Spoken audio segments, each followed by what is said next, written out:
Hello everyone, this is Reena and welcome to Fashiony TV. मेरी एक और रिएक्शन वीडियो में आपका बहुत बहुत स्वागत है। यदि आप फर्स्ट टाइम आ रहे हो तो प्लीज़ मेरे चैनल को सब्सक्राइब करना, वीडियो को लाइक करना, ज़्यादा से ज़्यादा शेयर भी करना और जितना हो उसके सपना को सपोर्ट भी करना। 2 दिन पहले जो वीडियो आया था उसके बाद कोई भी अपडेट नहीं आ पा रही थी और हमें पता नहीं था कि सपना सेफ़ है या नहीं है, उसके साथ क्या हो रहा है। तो अब सपना ने 2 दिन बाद व्लॉग डाला है और उसने वो बता दिया जो हम सोच रहे थे वही हुआ। जी हाँ, अंशु को और सपना को अलग कर दिया गया है। सपना ने अपना ससुराल छोड़ दिया है। अब वो फिलहाल कहाँ है ये हमें नहीं पता, लेकिन यहाँ पर सपना की मदर आई थी, वो उसे लेकर चली गई है। अंशु काफ़ी ज़्यादा रो रही थी। सपना ने ये बताया कि अंशु को मुझसे अलग इसीलिए किया गया है, ये टारगेट था उनका कि पहले अंशु को अलग करो, वो खुद ही टूट जाएगी क्योंकि सपना और अंशु कभी भी एक दूसरे के बिना नहीं रह सकती। हमने देखा कि जब भी बीमार हो या कुछ भी हो तो सपना और अंशु की एक अलग बॉन्डिंग होती है। और मेंटली जो परेशान होती थी या कुछ भी होती थी, अंशु है वो उसको समझती थी, उसके अलावा घर में कोई नहीं था। सपना ने कहा कि हमेशा मैं यही कहती थी कि मैं अंशु के लिए यहाँ रुकी हूँ वरना मैं नहीं रुकती। तो शायद उनको कमज़ोरी पता चल चुकी थी, इसीलिए अंशु के मम्मी पापा आए और उसके लेकर चले गई। सपना ने कहा था कि मैं काफ़ी हाथ पांव जोड़ूंगी, मैं उनसे मिन्नतें करूंगी कि उसको ना लेकर जाए, लेकिन ऐसा कुछ भी नहीं हुआ। उसके बाद सपना ने कहा कि नेक्स्ट डे मैं भी आ गई। आते टाइम सपना ने ये भी कहा कि एक बार भी उनके मन में ऐसा कुछ नहीं था कि बेटा मत जाओ, गलती हो गई, दोबारा से ऐसा नहीं होगा। पोतियों को रोकते, किसी से तो प्यार होते नहीं, उनके मन में बिल्कुल भी गिले शिकवे नहीं थे। वो आराम से हाँ तुम्हें जाना है तुम जाओ ऐसे कहकर उन्होंने हमें भेज दिया।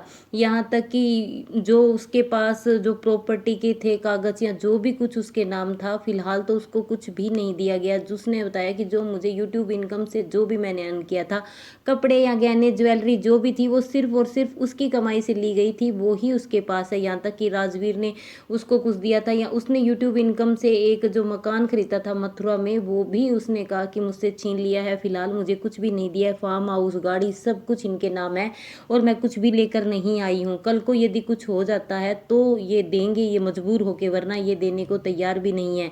और यहाँ पर उसने वो एक ऑडियो भी सुनाई जिसमें उसकी सास कह रही हैं कि जो राजवीर ने दिया उस पर तेरा कोई हक नहीं है, ये तो हमारा ही है, तेरा जो है तू ले जा, हमें कुछ नहीं चाहिए। दूसरा उसने ये भी कहा, उन्होंने बिल्कुल भी ये चिंता नहीं जताई कि तू कहाँ रहेगी, अकेली कहाँ भटकेगी, ना उसके पास कोई रहने का ठिकाना है ना उसके पास कोई और है। अब फिलहाल उसको बहुत सारी चीज़ें करनी है, अपनी बेटी का नाम लिखवाना है स्कूल में और नई ज़िंदगी स्टार्ट करनी है। फिर भी उसने कहा कि वो हमेशा यही चाहते थे कि मैं उसके आगे हाथ जोड़कर खड़ी हो जाऊँ, मिन्नतें करूँ। हमेशा से कहते थे कि ससुर है उसके आगे आके माफ़ी मांग लेते थे या कभी कह देते थे कि तू मत जा, थोड़ा बहुत रोते थे तो मैं इमोशनल हो जाती थी। इस बार उन्होंने ऐसा कुछ भी नहीं किया। दूसरा उन्होंने बताया कि जब मैंने फ़ोन करके कहा कि मेरी स्कूटी का लाइसेंस वगैरह दे दो तो वो सब देने को तो तैयार हो गए। मैंने मथुरा वाले घर के कागज़ मांगे तो वो नहीं दिए। उनके पास ऑलरेडी एक घर है, फिर भी उन्होंने ऐसा नहीं किया। क्यों नहीं किया, किसके दबाव में नहीं किया? पोतियों से कोई लगाव नहीं है, बोलो ठीक है। मेरे से कोई लगाव नहीं है, कोई बात नहीं। अंशु ने क्या बिगाड़ा था? सपना ने यही कहा कि अंशु ने तो किसी का कुछ नहीं बिगाड़ा था, वो तो बेटी थी, 4 साल की थी तब आई थी तो अंशु को भी भेज दिया। ये बात नहीं है कि सिर्फ सपना को दुख हो रहा था, उतना ही अंशु भी रो रही थी। सपना ने बताया कि 2 दिन से ना ही अंशु ने खाना खाया था ना ही मैंने खाया था। सुबह से, कल से जब से फ़ोन आया था कि अंशु को घर भेज रहे हैं, तब से सपना और अंशु लगातार रोए जा रही हैं। आज तक ऐसा कभी नहीं हुआ। कुछ लोग यहाँ पे अंशु के बारे में बुरा भला कह रहे थे कि अंशु छोड़ देगी, नहीं, अंशु के दबाव है। ये हमने कल वाली वीडियो में मैंने कह दिया था कि अंशु है जो भी फैसला लेगी अपनी फैमिली के अगेंस्ट नहीं ले पाएगी, उसकी मजबूरी है, वो अपनी भाभी का साथ चाहते हुए भी नहीं दे पाएगी। और आप वो वीडियो देखोगे तो आपको रोना आ जाएगा। सच में सपना की जो ये हालत है उसको देखकर इमोशनल है हर कोई, फैंस है वो काफ़ी ज़्यादा परेशान हो जाएंगे। लेकिन अब ये सपना की नई जर्नी स्टार्ट हो जाएगी।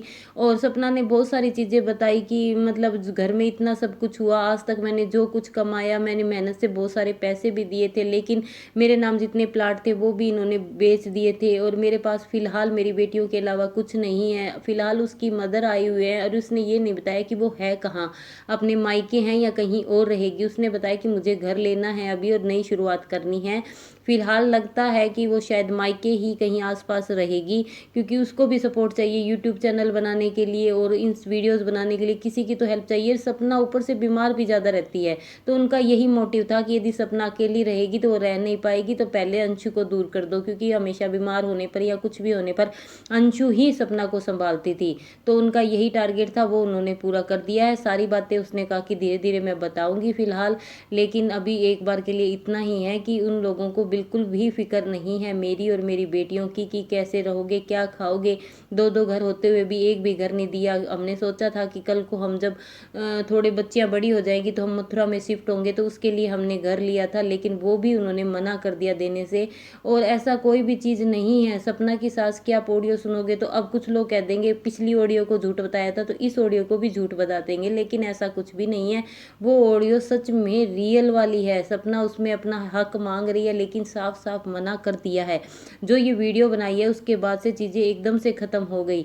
वीडियो बनाने के तुरंत बाद घर वालों ने एक्शन लिया है, सपना को निकालने का फैसला कर लिया है, वरना बहुत चीज़ें सुधर सकती थी, बहुत सारी चीज़ें हो सकती थी। लेकिन शायद अब उनको बदनामी की कोई परवाह नहीं है, वो भी ये छोड़ के मथुरा जाने वाले हैं।